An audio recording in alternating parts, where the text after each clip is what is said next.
Check, check. It's sort of strange. You'd think that the CEO would be wearing the jacket, not the journalist. But thanks for sitting down for this, and thanks everyone for being here. We should start because your shirt sort of gives it away. You actually have a new job. You're not the managing partner of a venture firm anymore. What is your new job? Yeah, so the T-shirt gives it away, but I'm, as of now, breaking on the panel, all that matters, the new CEO of Napster. So there might be a logo coming up at some stage. But yeah, thank you very much. Thank you. The kitty is back. The kitty is back. I think most people, so I grew up in an age where you think of Napster as the kind of file sharing service that broke the music business. It has persisted as a company kind of long since then. What is Napster today, and what made you want to go work there? Yeah, so anyone in the room ever used Napster, OG Napster? Show of hands, back in the day. So I worked at the team at Bertelsmann 20 years ago, so I had a long connection with the brand, and we were part of the group that tried to legitimize a new Napster 2.0 20 years ago. And I think that product that we never launched is still better than most of the things that have launched since. So that brand of Napster then went on top of a service called Rhapsody, one of the first music services. And that's been running as a competitor to Spotify and Deezer, et cetera, over the last couple of decades.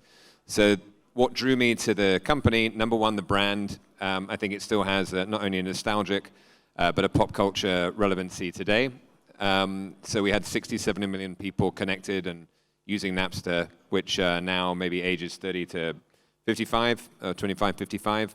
Number two, I think it's very hard in the music space to understand rights. So Napster has great relationships with all the independent labels and major labels and has done for 20 years, a deep sector experience. And I think in the transition to Web3, or quote-unquote Web3, I think that's very hard to replicate. So that rights catalog is very valuable. And then three, we have a great news. We're also announcing a new funding round, launch of Napster Ventures and a new artist development fund. So we have great backers. It's built on Algorand, and we have HiveMind and G20 and Skybridge. So a bunch of great investors that we think will help with this new transition as we help to build a new framework for the music industry over the next 20 years. And what is the vision for Napster? Is it, you mentioned Spotify and others earlier, is the idea that Napster will compete with Spotify, YouTube, Apple Music, the biggest music services, or is it kind of trying to occupy a slightly different lane? Because I assume it's just not at the same scale as those from a user-based perspective. Yeah, so I think, a lot of people, it's interesting, before Web3 was talked about, we didn't necessarily think of companies as Web2 companies. It kind of got brought up in the Web3 conversation. So it genuinely feels like now, 20 years later, there's this window of mass innovation where there can be a better mousetrap built. So we had that 20 years ago, which then was the birth of streaming that we've been having since then. I think streaming is great as a commodity experience in terms of put in whatever artist you love and get it delivered and listen to it. But it feels like the whole notion of fandom and artists, a lot of the stuff that I was doing at Roblox was really digging into new ways for artists to connect with their fans, for fans to connect with other fans in a more social community way. So we feel that a lot of the things we started 3 years ago in the Metaverse with music, there's now a great opportunity to build that with Web3 to create a new paradigm, which will be different to, I think, the structure of the companies now. How is that different? What do you see as the promise of Web3 in music, and how does that differ from what you're seeing in music today, from the experience that artists have working with Spotify or other services? Yeah, so primarily everything now from a streaming perspective is a solitary experience, would be one difference. I think things, again, we had the great thing on Roblox was millions of people coming together. We did this little concert with an artist called Lil Nas X, and that reached 40 million people coming together from all over the world. So sometimes it sort of democratizes access to artists and doesn't necessarily just have the artist's work as the commodity. So one is that community, social connection. Two is new forms of monetization. So I think there are going to be new virtual ways that fans can connect with their artist, to have virtual goods as opposed to physical goods. I'm wearing a Napster t-shirt, which we'll bring back again. But I think a lot of what we did in the Metaverse was virtual items. We called it Virch. And this was a whole new revenue stream for artists and labels. So we did tens of millions of dollars just for Lil Nas X alone. So I think fans want to connect more deeply with their artists that they love. We were at a show last night at the indoor arena or indoor stadium here in Singapore with Andrea, who's playing, I think, tonight, and The Script. And that was 7,000 fans who were just rabidly excited about the band. And the only exposure that they can really have is buying a T-shirt or listening to the music on a streaming platform like Napster. So we feel the next stage will, again, be unlocking that connection between artist and fan to hopefully grow the passion of artists and fans and also grow creativity of artists and create new commercial opportunities for the ecosystem. How do you see virtual concerts and in-person concerts coexisting in the future? I mean, you went to one last night. I assume you're not in the camp that thinks that virtual will just completely phase out in person.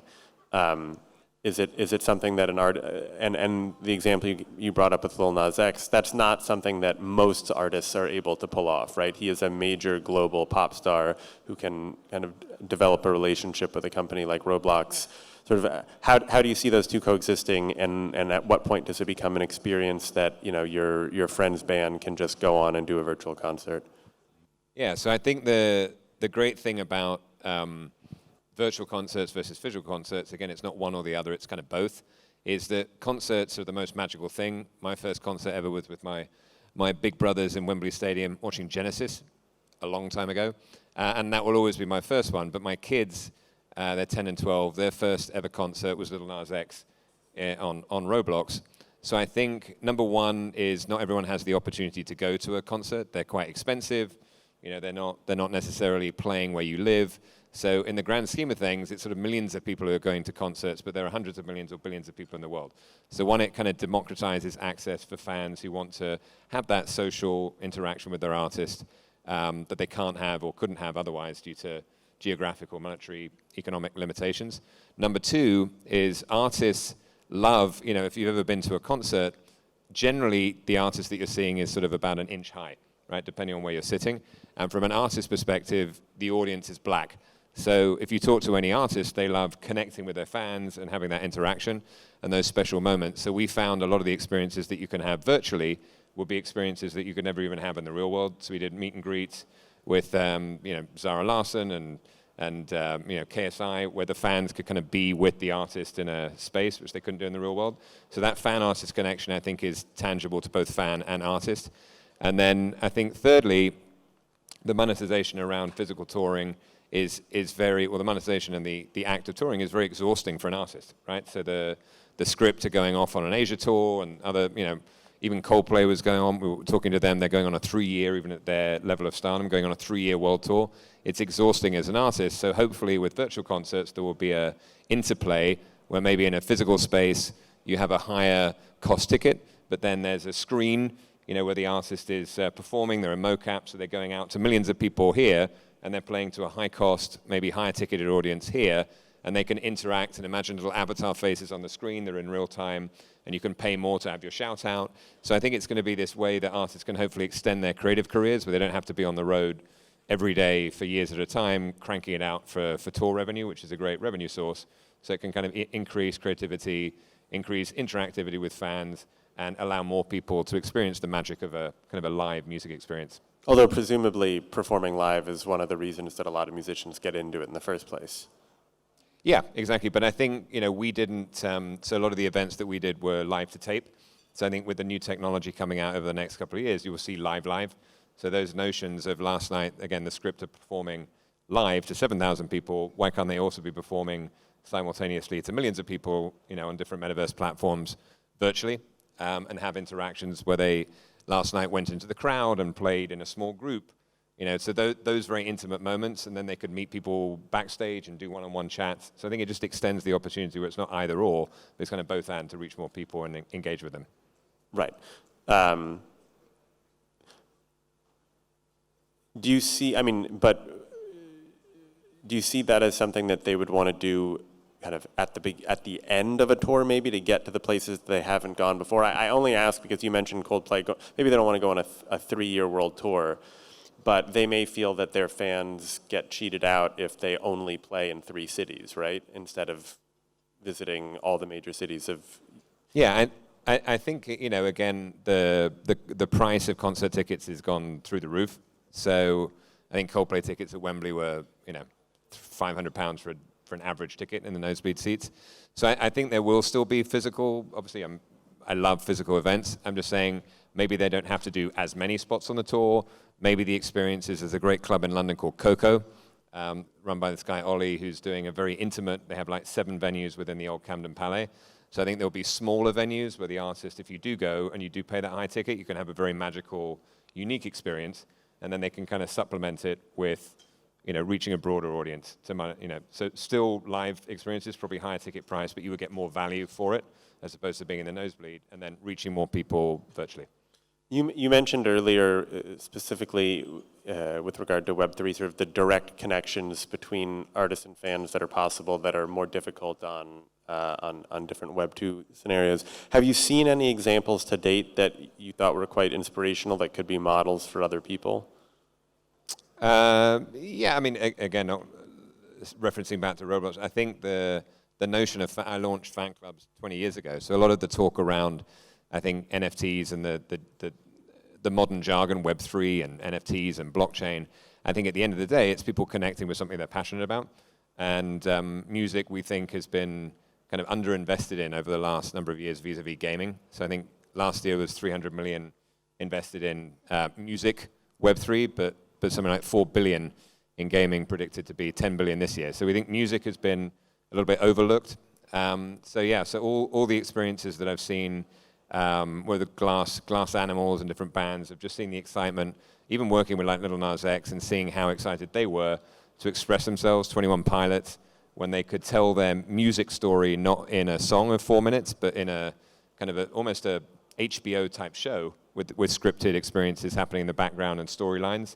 I think it opens up the artists to create in new ways, and the fans can then run around the world. So I think it's been happening. We reached 100 million people with all the experiences. So I think now porting that to Web3, where they're not just on one platform, but they can be connected to a platform like Napster, bringing these experiences together for a music-specific audience, is super exciting. What role does Napster play in those connections? Yeah, so I think I'm officially, joining full-time in a week or so. So give me a moment, Lucas. But I think the general plan is, off the bat, we're announcing the funding round. We're announcing Napster Ventures, so we want to support a lot of the companies who have already been innovating in the Web3 music space to maybe look at some acquisitions, look at some investments and partnerships. We want to support Web3 artists with this artist development fund with our parent, one of our parent investors, Algorand. So I think what you will see initially is more support of the ecosystem from an investment perspective to allow more case studies to kind of rise above the experiment level. So music, I think, lends itself perfectly as a medium for, quote unquote, everyone talks about 1,000 fans, and so music has millions of artists with 1,000 fans. And I think if I put a gun to your head and said, name 10 modern digital artists, many of you people in the room might die, including myself. But if I said name 10 music artists, everyone would live. So I think there's a lot of things that we'll be rolling out to show how, if you are interested in Black Pumas that Lucas and I share, there'll be a way to connect with that effectively fan club through a connection with where the profiles will be a wallet, and you can connect in a way from an aggregated perspective of Napster. People are already coming there to stream, so it'll be a bridge, if you like. See Napster as a hybrid, getting people from something they're already doing to sort of adding newer things where they can connect with these sort of fan club type models and get rewarded for great behavior in the community. If they're great at making playlists, or if they've discovered an artist early, they'll be rewarded. Are you a member of any official music fan clubs? I think the first music fan club I ever did was Boys to Men, 20 years ago when I was at BMG. I'm currently not a member. I live in Nashville, so now fan clubs in the country scene are very popular, and that's mainly to get access, ironically, to early tickets. So I think there are still very successful fan clubs, and I think moving those to a sort of a Web3 model within a streaming service is a natural evolution. But it's hard to find long tail, so we think it's very important to solve discovery, which is why a brand, I think, that people know like Napster, we want to be that aggregating force where whatever you're into, whatever genre, whatever artist, And from an artist perspective, if you want to mint your project, you'll be able to be discovered amongst other artists and hopefully get more people involved in your club or in your project. And how do you and how do most of the people that you know find music right now? So yeah, I think the great thing, going back to the concerts, is through people, right? So the great thing when we had events on Roblox, everyone would get their virtual gear, and it was all about identity and representing who you are. So if I'm running around in my Little Nas X t-shirt, you don't know, and we're friends, you don't know Little Nas X, you might go, oh, what is Little Nas X, and discover it and get into the music. So I think music right now is primarily more solitary experience. So people is one way. I think aggregated platforms, where people are posting, social platforms, people see music posted, music is using TikTok, but it's more secondary.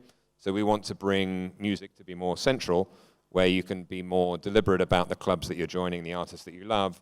And I can see that maybe as a representation on my profile. So if I love the Black Pumas and Saturday Night Dynamite, whatever the artists are, people could see that as a representation of me and then discover more. So you started in the music business kind of 25 years ago, let's say. Very different time. What would you say is the biggest difference between the music business today and the music business when you started? So I think, with the streaming era, when we started with Napster, the hope was, again, to get music to more people, and ironically, to deepen that fandom and connection.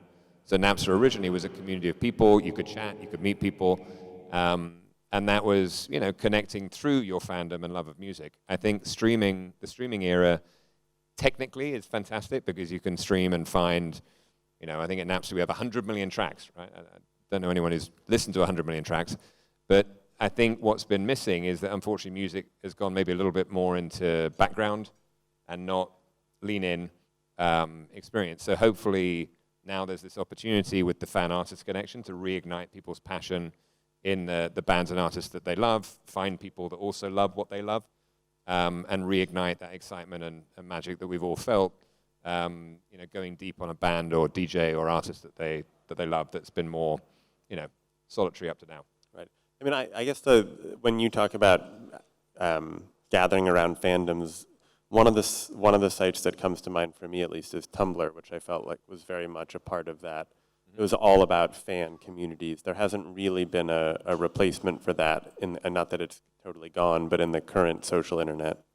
Yeah, and that's the thing. I think the nuance between, quote unquote Web 2 and Web 3, it's really about communities, right, and connecting, and how can the communities maybe connect in a way where the people artistically contributing can monetize their works or have more control over their fans in that community.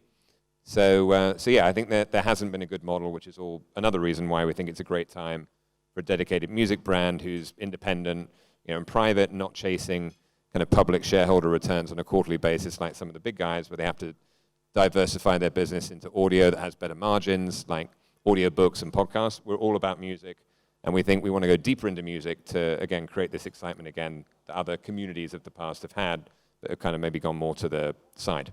Yeah. Do you think people want to pay discreetly for musicians? Like, are you imagining that if there was an act that you loved, you would essentially pay $5 or $10 a month just for them, or are you thinking? I think there is no limit. The artificial ceiling that streaming has created up to now of $10 a month or $14 a month is completely artificial. I'm definitely more of a believer. I think in the NFT space, which is where we'll be beginning, expect to see Napster Kitty drops, coming soon, different versions. But I think a large amount of that has been, with art and sport. So, but $35 billion in the last couple of years is a significant amount of amount of money. But the average ARPU has been more $700-800. So I'm much more of the belief, which is what we had at Roblox, in 1 million people playing $5, as opposed to these whales, with more prospecting, paying more. So yeah, so I think the fans, we didn't see any ceiling to fandom once they're given things that are fun and engaging and can connect with their artists in new ways. I ignored the blinking zero sign once, but if I do it again, they'll probably drag me off stage. Thank you very much, Jon. Cool. Thank you.